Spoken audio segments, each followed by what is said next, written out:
Notre-Dame de la Charité de El Cobre est la sainte patronne de Cuba. Son sanctuaire est à 27 km de Santiago de Cuba, dans le village de El Cobre, où l'on exploite essentiellement le cuivre depuis plus de 4 siècles.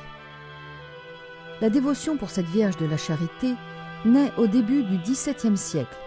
On raconte que ce sont 3 hommes, 2 indigènes et un jeune afro-cubain d'une dizaine d'années, qui aurait trouvé sa statue en 1612 alors que celle-ci flottait dans les eaux de la baie de Nippe.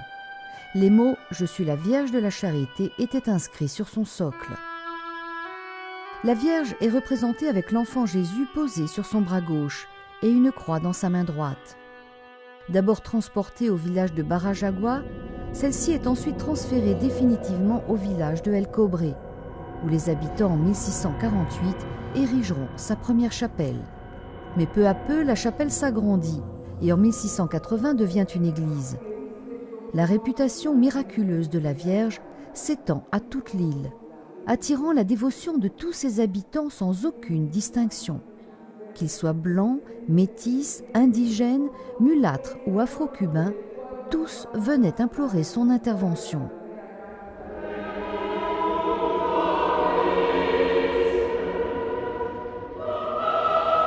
Le sanctuaire est toujours très fleuri.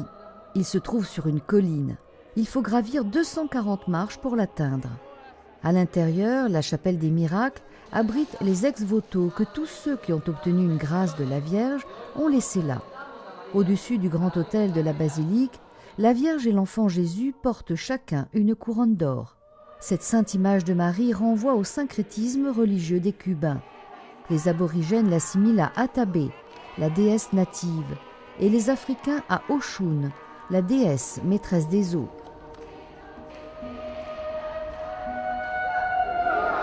Viva la madre de los cubanos! Viva la madre de los cubanos! Pour les Cubains, cette Vierge est également un symbole patriotique. C'est devant cette image de la Vierge qu'a été lu le 19 mai 1801 le brevet du roi concédant la liberté aux esclaves qui travaillaient dans les mines de cuivre de El Cobre. Et c'est là, en 1868, durant la guerre d'indépendance, que les rebelles séparatistes, les Mambis, s'en sont remis aux mains de la Vierge Mambisa pour qu'elle leur donne la victoire face aux forces espagnoles. Et là aussi que les combattants de l'armée libératrice, après l'indépendance, ont célébré officiellement sa fête le 8 septembre 1898. Notre-Dame de la Charité a été proclamée sainte patronne de Cuba par Benoît XV le 10 mai 1916, à la demande des vétérans de la guerre d'indépendance.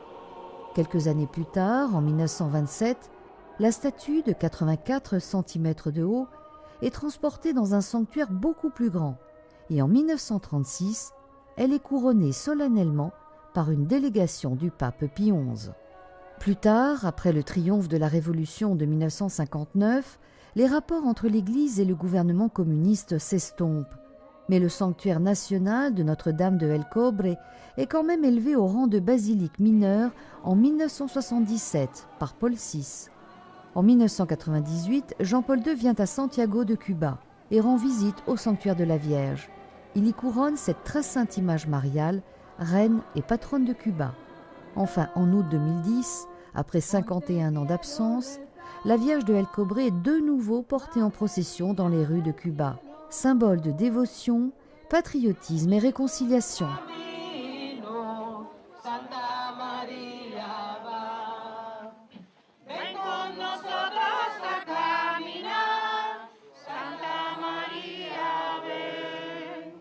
En harmonie avec l'usuelle dévotion mariale, le 8 septembre, les pèlerins affluent au sanctuaire, chargés de fleurs et de cierges. Certains se limitent à prier, mais d'autres gravissent à genoux les marches de la basilique.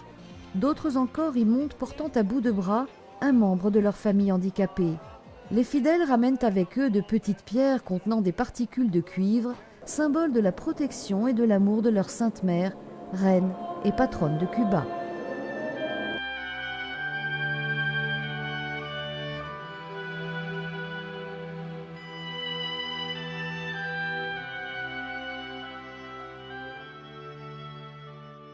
Sainte Marie de la Charité, messagère de paix, venue sur la mer en flottant sur les eaux, tu es la mère de tous les Cubains. Nous venons à toi, Sainte Mère de Dieu, pour t'honorer de notre amour d'enfant. Dans ton cœur de mère, nous déposons nos anxiétés et nos espoirs, nos chagrins et nos suppliques. Pour notre patrie déchirée, pour que tous ensemble, nous arrivions à reconstruire la paix et la concorde.